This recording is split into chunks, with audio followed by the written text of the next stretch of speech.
ele já começa a trabalhar com algumas sugestões de nomes, e até alguns colegas nossos de canais confiáveis, né, como o Bruno Gilfrida, lá do GE, já começa a falar em alguns nomes, algumas posições, né, Gabriel?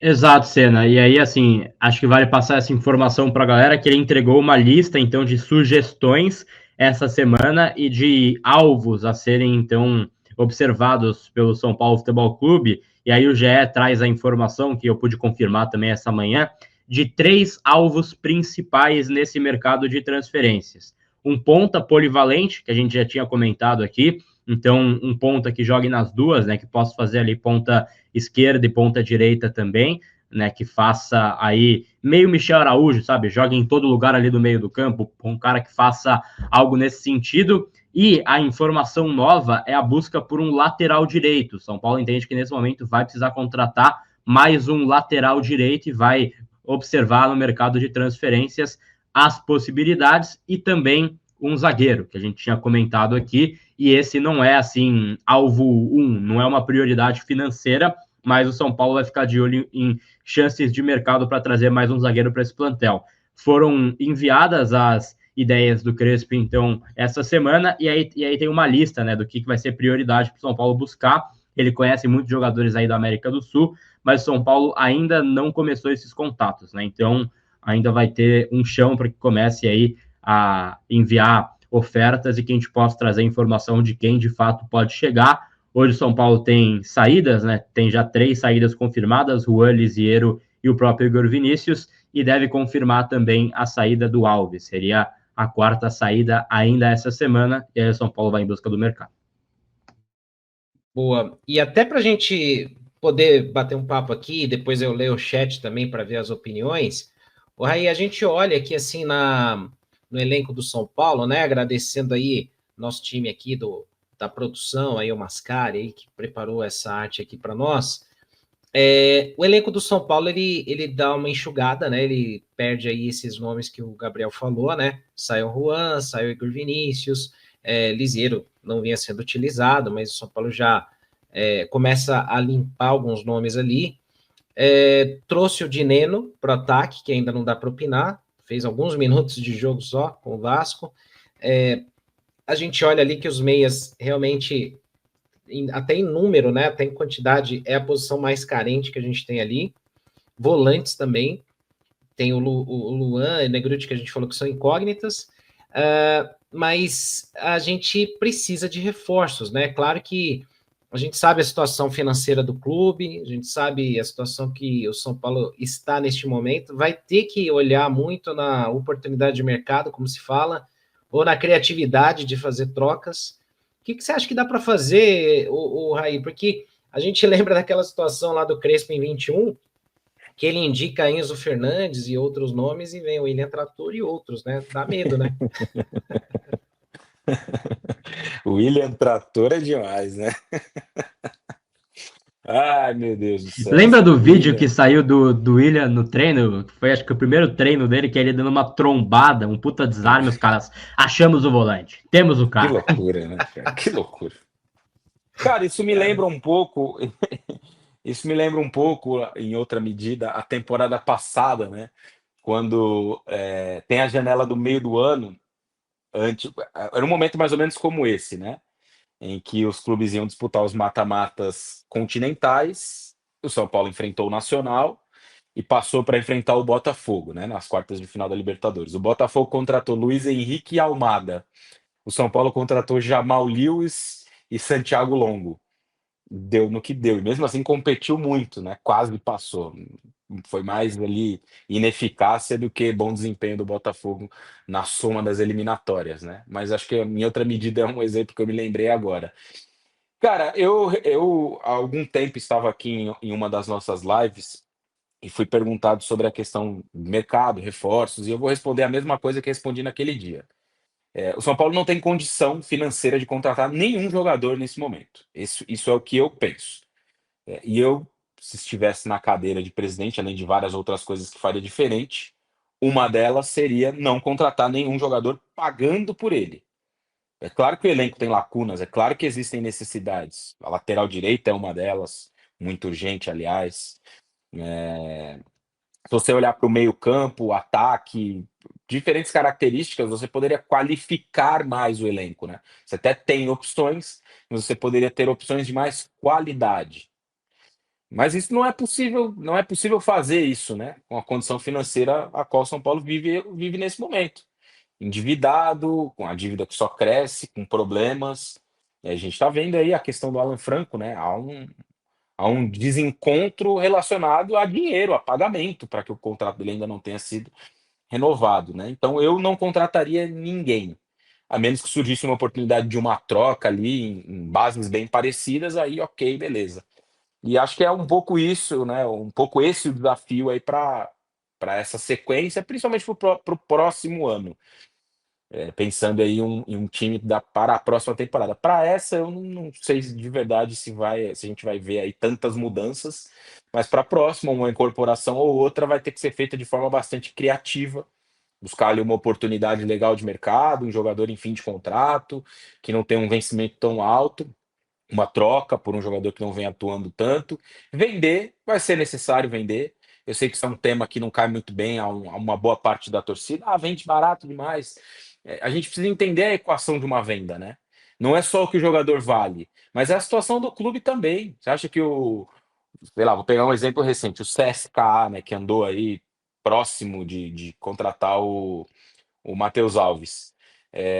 Vocês acham que o CSKA não sabe que o São Paulo vive uma situação financeira ruim? Claro que sabe.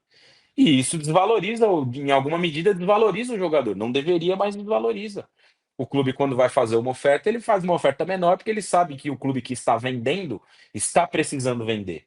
Então, ele vai oferecer menos do que o que aquele jogador vale, né? Então, a gente precisa entender, na minha visão, pelo menos, né, todos esses aspectos. É claro que seria muito legal reforçar o time com grandes jogadores, ter uma capacidade de compra, de trazer ali reforços importantes, mas não há, cara. E se não começar, tenho batido muito nessa tecla, e se não começar a trabalhar para reverter esse quadro, não vai haver em curto prazo, em médio prazo, capacidade financeira de investir em jogadores como o Palmeiras, por exemplo, foi lá e contratou o Paulinho por 18 milhões de euros.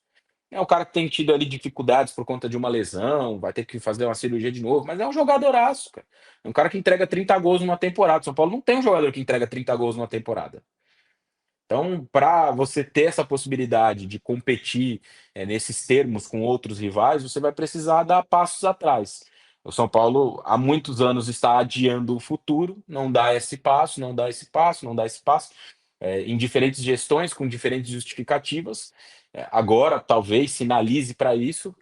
Eu só acredito vendo de fato na prática, mas já passou da hora. Então, assim, minha visão em relação a contratações, ela segue a mesma de algum tempo atrás, né?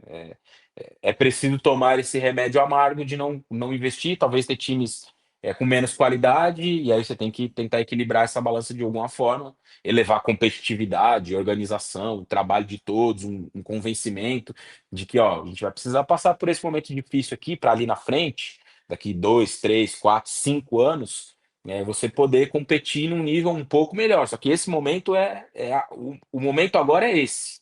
E aí é preciso uma outra coisa que não tem em vários aspectos: transparência. Estou nem só falando em relação à gestão, mas transparência no discurso. Dizer para o torcedor: a situação é essa, essa e essa. E a gente vai fazer isso, isso e isso. E a gente precisa que vocês comprem a nossa briga. E a torcida vai comprar, cara. Se você for verdadeiro, se você for sincero, se você for transparente, ó, tá difícil aqui, a gente tem uma dívida. E todo mundo sabe isso, claro que todo mundo sabe. Mas é diferente quando é dito, né? É, por alguém de forma oficial. Então a gente precisa de vocês, cara. A gente precisa que vocês enchem o estádio, a gente precisa que vocês apoiem, porque vão ser momentos complicados, mas isso vai acontecer agora para ali na frente a gente ter uma outra perspectiva. Só que isso não está sendo feito, né? Não é feito, então o torcedor médio com menos acesso à informação, ele está esperando que o São Paulo vá contratar o Pedro na janela de transferência agora. E não vai acontecer. Não vai acontecer. Então, tem vários. Esse tema mercado, contratações, reforços, ou esses temas, né? Eles têm um contexto muito maior e mais profundo por trás de outros problemas, né? Mas a minha visão em relação a esse tema é essa cena. Basicamente, respondendo a sua pergunta, até divaguei demais aqui. É, oportunidade de mercado, na minha visão. Se for para contratar alguém, uma troca, um cara barato, eu acho que é o que dá para fazer nesse momento. E não adianta comprar por passeada ou só, é uma oportunidade de mercado, eu vou trazer fulano porque é uma boa. Tem que pensar no elenco e reforçar. Por exemplo, né, Gabriel, o São Paulo falou aí esses tempos, o São Paulo não, né? Falou-se aí na mídia um rumor do Biel lá do Sporting de Lisboa que passou pelo Bahia e tal. É um ponta, é um cara que, assim, tá numa posição ali que eu acho que o elenco tá bem servido. E tudo bem que não é nada oficial que saiu do São Paulo, mas são rumores que você fala, porra, precisa de um cara para essa posição, não dá para subir da base, já tem o Lucas, já tem outros nomes ali. E aí, Desculpa, Senna, o próprio Carlos claro, Vinícius, né, lá atrás, quando ele saiu do é, Fulham, também teve essa história, né, dele talvez jogar no São Paulo. Cara, você tem lá o André, você vai trocar jogadores do mesmo nível, aí você vai onerar a folha, vai desprender um esforço para fazer uma contratação, pagar luvas e tal, para trazer um cara que você tem um parecido no elenco. Não é que o São Paulo vai contratar vou usar o mesmo exemplo, o Paulinho. Para mim é um baita do jogador, joga muita bola. Não é esse cara que você está trazendo. Você está trazendo um do nível que você tem no elenco. Aí não vale o investimento, né, cara? e aquilo, né? Se fosse, por exemplo, porra, precisamos de um meia, porque o Oscar não vai jogar o ano inteiro e o Rodriguinho não se firmou. Então, pô, vou fazer um esforço para trazer um meia que vai chegar e jogar. Mas não é isso, né, Gabriel? A gente ouve esses rumores e a gente fica preocupado, né? A gente fica muito preocupado. E aí, Senna, só em cima disso, né? São Paulo tentou o Biel Teixeira do Sporting por empréstimo e o Sporting quer venda. E eles pedem 7 milhões de euros e tem um clube aqui da Zona Leste que quer pagar 7 milhões de euros pelo Biel Teixeira.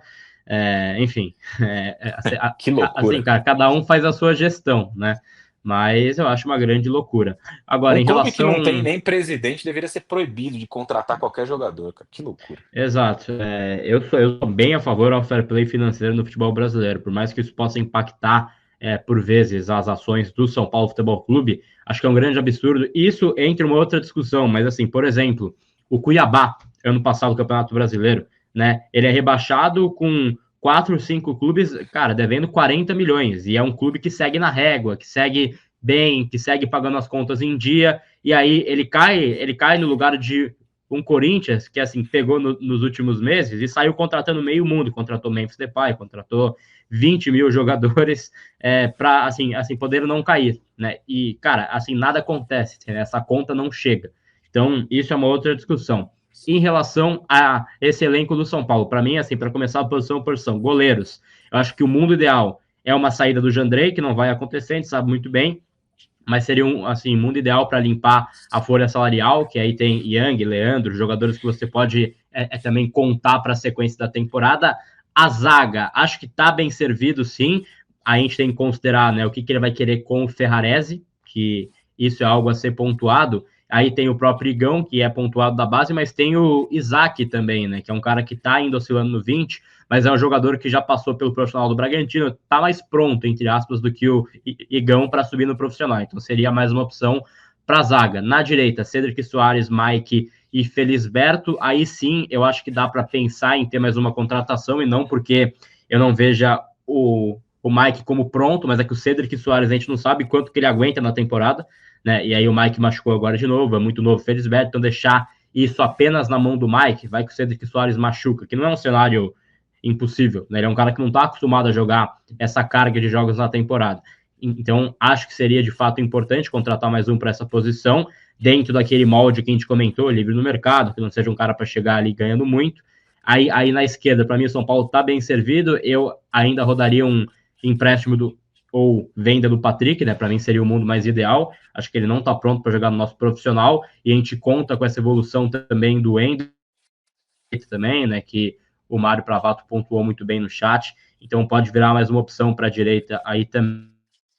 O Luiz Gustavo, ele vai só cumprir o fim do ano, né? Então ele vai cumprir fim de ciclo aí, tem uma questão de saúde, e aí, enfim, deve jogar 2, 3 meses, mas não é um cara para a gente contar para a temporada em si.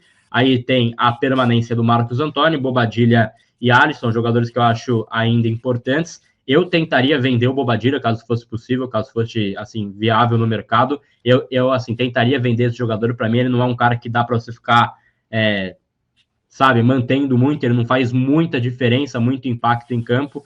E for para vender alguém, acho que seria um cara interessante. Maia, Luan e o próprio Negruti que você pontuou.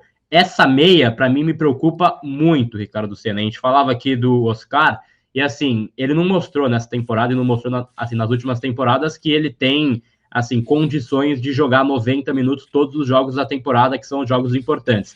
Na ausência do Oscar, ou joga Luciano de meia, que eu acho assim, um desastre particularmente, acho muito ruim, ou joga o próprio Rodriguinho, que eu não vejo como pronto. Acho que esse é um cara que dá para pensar também em assim, rodar empréstimo, tentar uma venda, quem sabe, porque o Rodriguinho, para mim, já é quase fim de ciclo.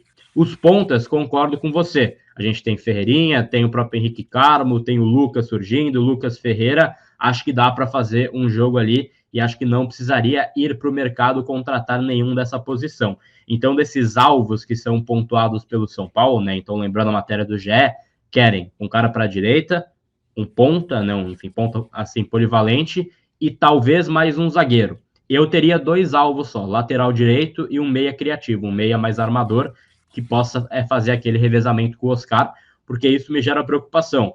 Porque assim, deixar na ausência do Oscar, Luciano de meia, Rodriguinho, acho que a gente sofre muito para a temporada. Aí vai começar a trinca de volante, vai começar a ter um time diferente, variar, que é o que o técnico vai ter encaixado de solução. Mas o mundo ideal seria ter mais esse meia, e eu quero lembrar aqui que em 2021, Martim Benítez foi um dos principais nomes do time do Hernan Crespo, e o time jogava muito em função dele, então ele sabe jogar com esse meia mais criativo, certo?